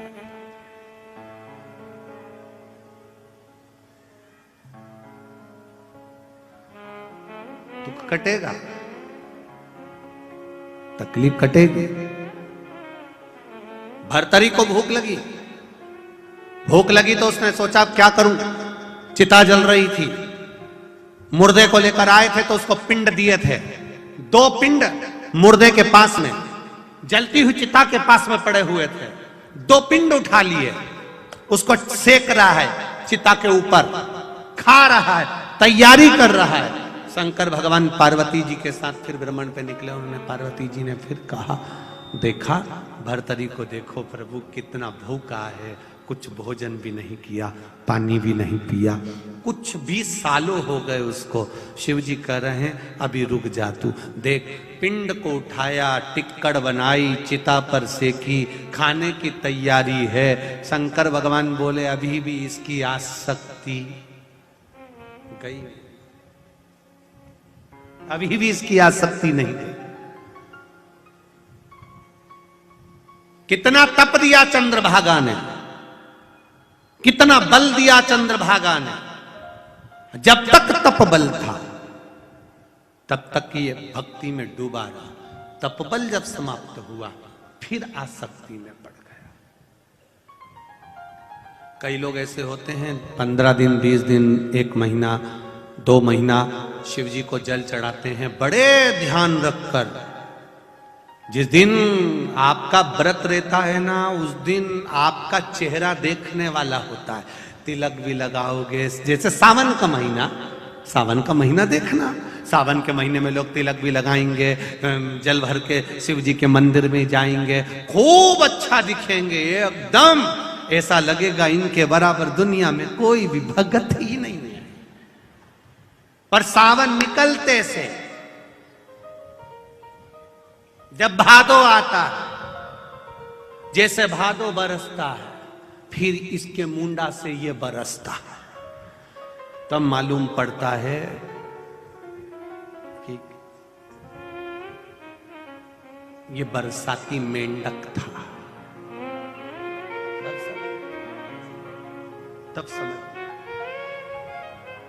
शंकर का भगत, शिव का उपासक, शिव की आराधना करने वाला, शंकर का भजन करने वाला, शंकर का कीर्तन करने वाला, शंकर की भक्ति में डूबने वाला। कभी बरसाती मेंढक मत बनना कि 4 दिन नजर आए मंदिर के अंदर, 5 दिन नजर आए तिलक लगाते हुए, 6 दिन नजर आए शंकर भगवान की भक्ति करते हुए, और 7वें दिन वापिस वैसे की वैसे हो गए। नहीं, शिव की भक्ति में इतने डूबते चले जाना कि शंकर भगवान को भी लगे दुख आपका हो और तकलीफ मेरे महादेव को हो, तो समझना कि शिव भक्ति का मूल हो।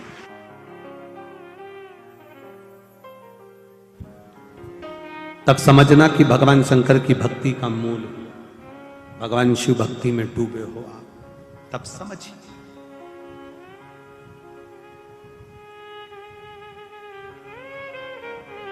दुख तुम्हारा, तकलीफ उसको हो रही, तकलीफ उसको।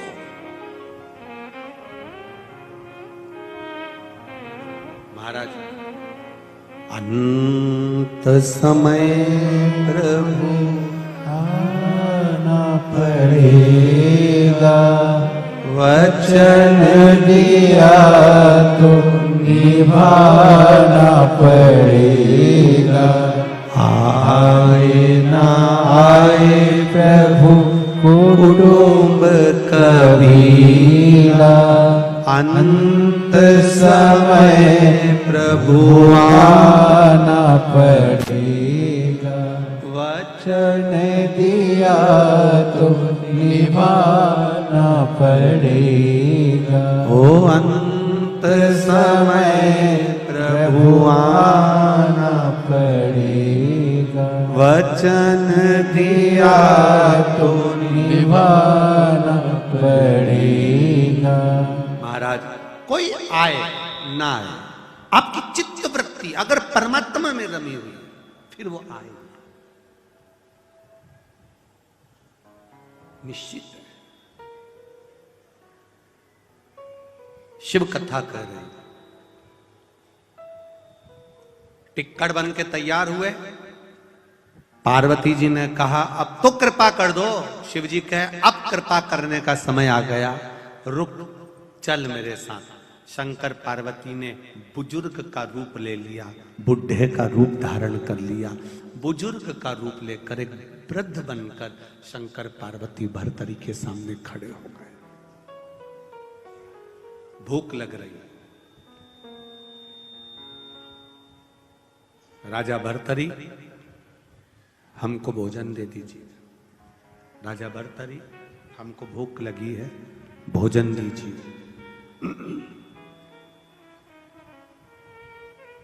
हमें भूख लग रही है राजा भर्तरी, भोजन दीजिए। राजा भर्तरी ने जो 2 रोटी 2 टिक्कड़ सेके थे वो पिंड के आटे के, राजा भर्तरी ने वो शंकर पार्वती के सम्मुख में रख दिए। ले आप दोनों खा लीजिए, ये लो आप खाइए।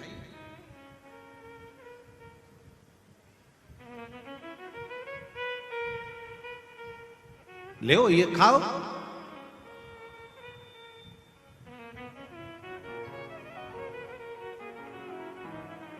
शंकर भगवान ने पार्वती जी को देखा और पार्वती जी ने शिव जी को देखा। देखा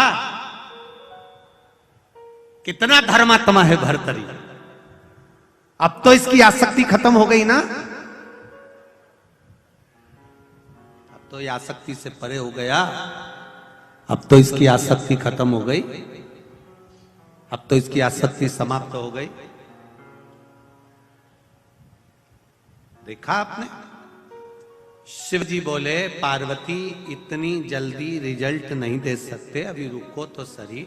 शंकर भगवान ने कहा भर्तरी तूने इतने दिन का भूखा है, ना तो तूने पानी पिया ना तूने भोजन किया, इतने दिन का तू भूखा है, तू अगर नहीं खाएगा तो तुझे तकलीफ हो जाएगी। राजा भर्तरी ले ये जो टिक्कड़ है ये तू खा ले। भर्तरी ले तू खा ले। भर्तरी ने शिव जी की ओर देखकर कहा जब अपना इतना बड़ा राज्य मैं त्याग सकता हूं तो 2 रोटी क्या है, आपके लिए ये 2 रोटी भी त्याग सकता हूं, आपके लिए 2 रोटी भी त्याग। शंकर भगवान ने पार्वती जी से कहा अभी भी आसक्ति खत्म नहीं हुई। अब ये कहने की जरूरत क्या थी कि मेरे चक्कर में इतना बड़ा राज्य त्याग के आया। मैंने कहा था कि तू त्याग किया। कई लोग कथा सुनने वाले कई लोग आते हैं, आकर खड़े होकर कहते हैं हमारी चैन चोरी चली गई, हमारी चैन चली गई, हमारी चैन चली गई। अब बेचारे जजमान से कहे तो जजमान के मैंने चोरी, तो मुझसे क्यों?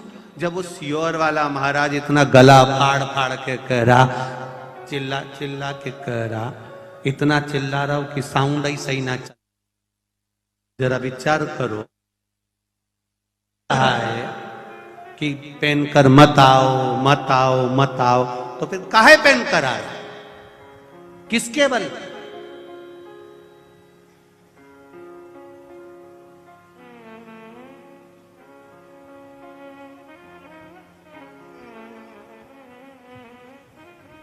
शिवजी ने कहा अभी इसकी आसक्ति खत्म नहीं हुई, इसकी आसक्ति अभी गई नहीं है, अभी इसकी आसक्ति है। और देखो पार्वती ये दिख रही है आसक्ति, कहां नजर आ रही? जब ये राजा भर्तरी अपना राजपाट छोड़ सकता है, त्याग सकता है, तो ये 2 रोटी क्यों ना त्याग सकता है? ये 2 रोटी त्याग सकता हूं। शंकर जी ने कहा अभी भी इसको राजपाट याद आ रहा है, अगर एक बार राज्य छोड़ दिया तो स्मरण में आना ही नहीं चाहिए। जब कुछ दे दिया जाता है तो उसको याद नहीं किया जाता कि ये हमारा था। याद नहीं किया जाता उसको देने के कि ये हमारा था। कई लोगों की आदत रहती है देने के बाद 50 बार कहकर पुकारते, 50 बार भूल जाओ। करने के बाद भजन करा, कीर्तन करा, मंत्र जाप करा, नाम जाप करा, स्मरण करा, दान दिया, पुण्य करा, सत्कर्म करा, जो तुमने अच्छा किया उसको करने के बाद भूल जाओ। फिर दुनिया के लोग याद रखें तो एक आनंद का विषय। आज कोई बता रहा था कि गुरुजी हमें ना तो सांसद जी के किसी परिवार वालों ने बताया, ना हम मिलते भी नहीं हैं। आप कभी पूछो, ये सांसद जी बैठे हो, इनकी धर्म पत्नी बैठी हो, उनके बच्चे बैठे हो, बेटा बेटी, तो इनसे पूछना। सियोर वाला महाराज, उनके कमरे से 2 दिन हो गए, पूछना उनसे क्या उनके कमरे से बाहर आए 1 मिनट के लिए भी? कभी इनके बच्चों से पूछना, बता देंगे कि कथा करने के लिए बाहर निकलते हैं, आए, कथा करी, यहां से जाने के बाद अपने कक्ष में चले जाते हैं, श्री शिवाय नमस्तुभ्यम जपना, शंकर जी का भजन करना, बेलपत्री का स्मरण करना, उसकी भक्ति में रमना, बन जाए उतनी देर पाठ करना, पूजन करना, समय समय पर संध्या करना, अपनी भक्ति का स्मरण करना। क्यों समय दें हम किसी को? जो महादेव ने समय दिया है वो उसके लिए दिया है, उसके भजन के लिए दिया। ना इनके बच्चों से बात होती है, ना जजमान से बात होती है, ना इनके यहां लगे हुए कोई गार्ड से बात होती है, पर किसी ने मैसेज करा और सूचना मिली कि गुरुदेव सांसद जी जाधव जी हर साल कई कन्याओं का विवाह करवाते हैं, और गुरुदेव ऐसा विवाह पिता नहीं कर पाता जो सांसद जी करवाते। कम से कम उसमें 400 कन्याओं का विवाह का क्रम होता है, 500 बेटियों का विवाह होता है गुरुदेव। और इतनी सुंदर व्यवस्था रहती है कि जैसा एक बाप अपनी बेटी को विदा करता है, ऐसे ही सांसद जी करते हैं। हमें खुशी, बड़ा आनंद है, बड़ा आनंद।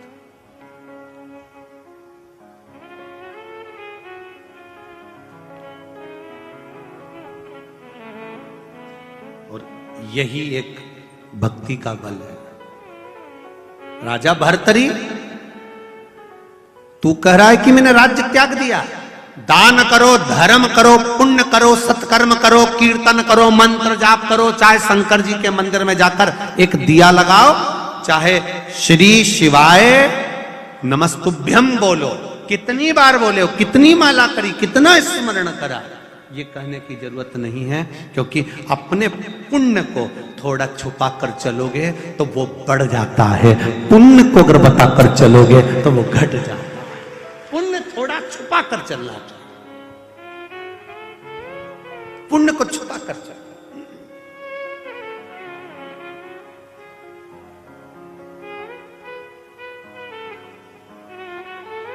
और जब पुण्य को तुम छुपा कर चलोगे, पुण्य को तुम छुपा कर चलोगे तो वो अपने आप फैलेगा।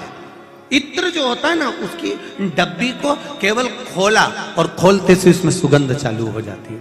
खोल, बस आप दिल से उसको स्मरण करते। महाराज शिव कथा कह रही है, भगवान शंकर ने पार्वती जी से कहा, पार्वती अभी इसकी आसक्ति रह गई है, आसक्ति समाप्त नहीं हुई है। तब शिव जी नहीं रहे, ना मन में बात आई, तब शंकर भगवान ने पार्वती से कहा, भर्तरी की आंख से आंसू बहने लगे, मेरे भोलेनाथ आप मुझको कभी नहीं मिलोगे। शंकर भगवान ने पार्वती से कहा, अगर ये भर्तरी जाए, सप्त नदियों का स्नान कर कर राजा भर्तरी अपने गुरु की आज्ञा को मानकर जब शिव तत्व को भजेगा, शंकर का जब स्मरण करेगा, तो अब भर्तरी पूर्ण तरह से आसक्ति से छूट चुका है, अब मेरा हो जाएगा। जब मेरा हो जाएगा तब इसको किसी के आगे जाना नहीं पड़ेगा, दुनिया के लोग इसके पास में।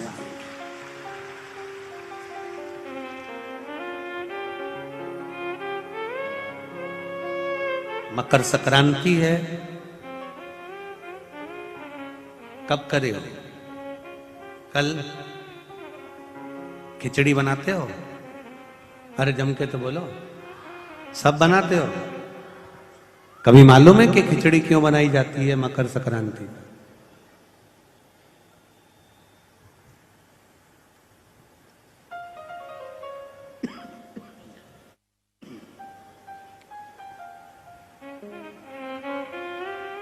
खिचड़ी बनाने का कारण क्या है? वो मकर संक्रांति का दिन था जब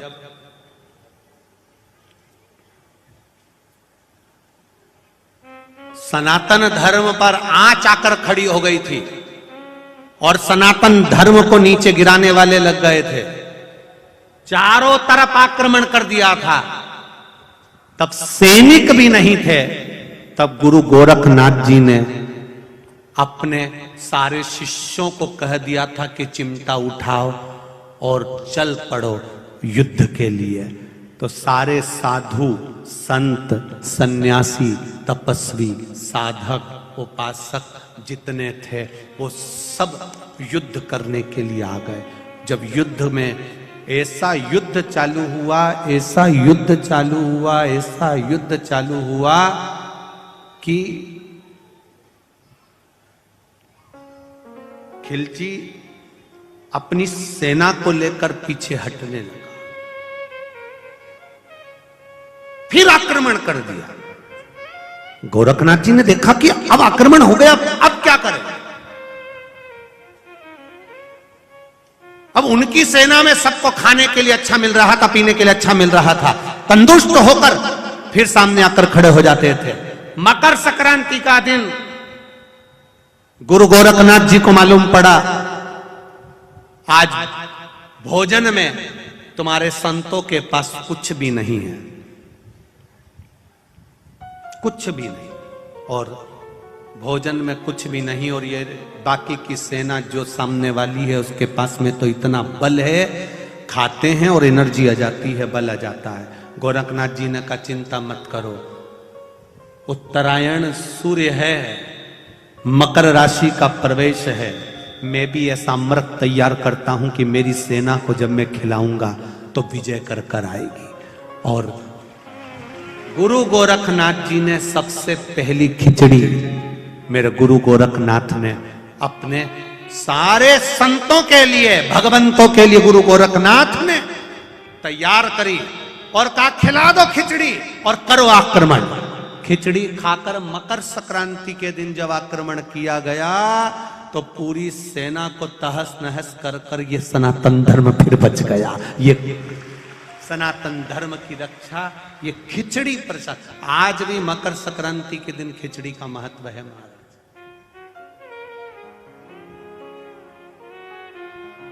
क्यों क्यों बनाए, किस लिए, क्यों मकर संक्रांति के दिन वो उड़ाते हो? और जम के तो बोलो। हमारे सनातन धर्म में, हिंदू धर्म में एक दिन दिया गया है पतंग उड़ाने के लिए। एक दिन दे दिया, ये पतंग उड़ा लो, उड़ाओ, काटो। सनातन धर्म में एक दिन दिया गया कि एक दिन उड़ाओ, मना नहीं है, एक दिन काटो, मना नहीं है, पर बाकी के दिन किसी भी बहन बेटी की कोई फालतू बात मत उड़ाना और किसी की जिंदगी मत काटना। ये हमारा सनातन धर्म का। किसी बेटी का संबंध आया, किसी बेटी का रिश्ता आया, किसी के लड़के का संबंध आया, किसी के लड़के का रिश्ता आया, और कोई तुम्हारे पास में फोन लगाया, साहब वो भैरू सिंह जी की बेटी कैसी है, और तुमने उड़ाना चालू कर दिया। अरे ऐसा ना ना, शिव महापुराण की कथा कहती है साल में एक दिन हमारे सनातन धर्म में दिया जाता है, उड़ाओ और काटो। केवल एक दिन उड़ाना और एक दिन काटना, बाकी के दिन किसी बहन बेटी की मत उड़ाना, किसी व्यक्ति की मत उड़ाना, किसी की ठिठोली मत उड़ाना, किसी की हंसी मत उड़ाना, और किसी पर उंगली मत उठाना, और ना किसी की जिंदगी को काटने का सोचना। शिव तुम्हारे साथ रहेगा। उड़ाओ, मना नहीं, मना नहीं।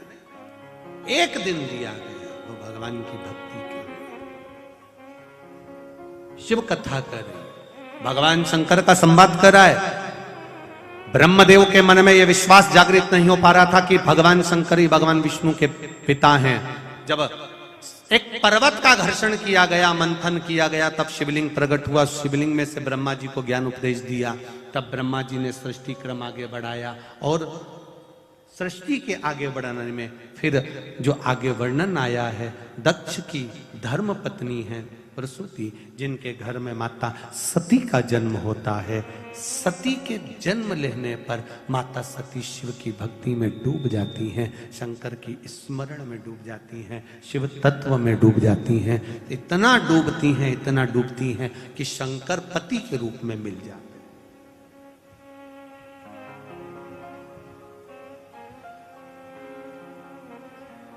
शिव पति के रूप में मिल गए।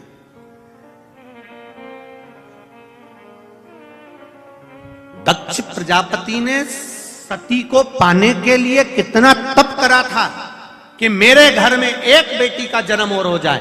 60 लड़कियां जन्म लेने के बाद एक लड़की दक्ष प्रजापति ने फिर मांगी है भगवान से कि एक बेटी का जन्म और हो जाए।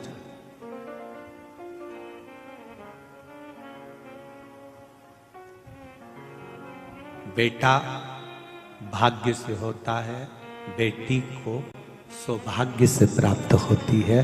भाग्य का भी 100 गुना करना पड़ता है, तब जाकर बेटी का जन्म होता है अपने घर में। 2 मित्र मिले, दोनों मित्र सालों के बाद मिले। बहुत जब कुंवारे थे तब मिले थे, अब शादी हो गई, बच्चे हो गए, दोनों मिले। एक मित्र ने दूसरे मित्र से पूछा, शादी हो गई? हो। कितने बच्चे हैं? मेरे 2 लड़के हैं। 2 लड़के? अरे वाह। कहां रह रहे हो आजकल? बस पुणे में रह रहा हूं।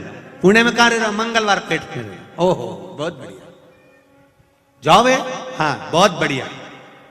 अच्छा पैकेज में कह दे अपना तो बढ़िया। और तेरे क्या हाल चाल है? मैं तो यहीं गांव में रह रहा हूं। अच्छा, शादी हो गई? हो। कितने बच्चे? मेरी 2 लड़की है। लड़की? 2? हाँ, 2 लड़की। अच्छा। मित्र बोला, अच्छा हुआ भगवान ने मुझे 2 लड़के दिए। लड़की का कितना ध्यान रखना पड़ता है, कहाँ जा रही, क्या कर रही, पढ़ाई कर रही, नहीं कर रही, स्कूल जाओ, छोड़ने जाओ, कॉलेज जाओ, ये करो वो करो, लड़की का कितना ध्यान रखना पड़ता है। अच्छा हुआ भगवान ने मुझे 2 लड़के दिए, लड़की नहीं दी। लड़की का पिता जो सामने खड़ा था, दोनों बेटियों का हाथ पकड़ा हुआ था। ये मेरी 2 बेटियां हैं। आंख से आंसू नीचे गिरा तो बड़ी लड़की ने अपने पापा की आंख के आंसू को देख लिया। बड़ी लड़की ने जब अपने पापा की आंख का आंसू देखा, देखकर सामने वाले अंकल का कुर्ता खींचा और कुर्ता खींचकर कहा, अंकल आप कहते हो भगवान ने अच्छा हुआ आपको लड़की नहीं दी? अंकल मैं कहती हूं भगवान हमेशा लड़की भाग्यशाली को देता है, खोलने को नहीं देता।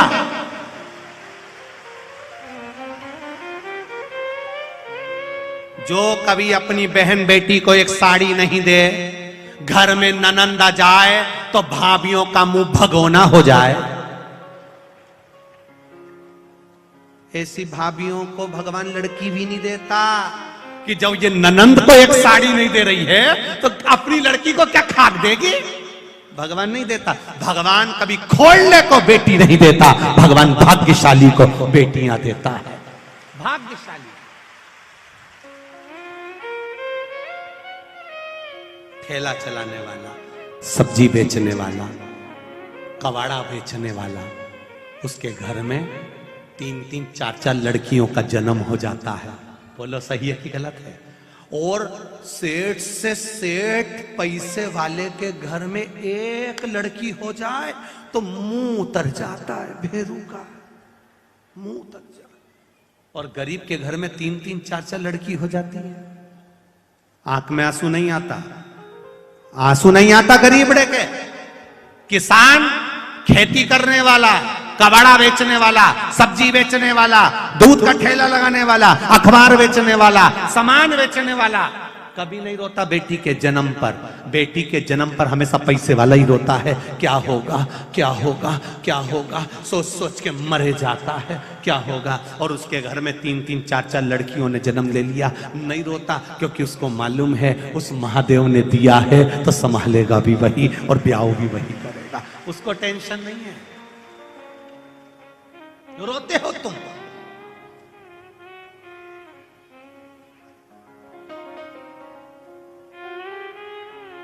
पूरे मराठवाड़ा में, पूरे महाराष्ट्र में, पूरे महाराष्ट्र में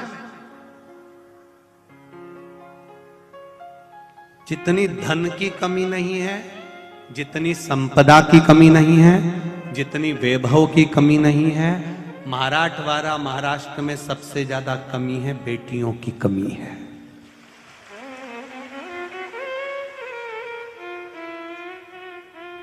सबको छोरा चाहिए,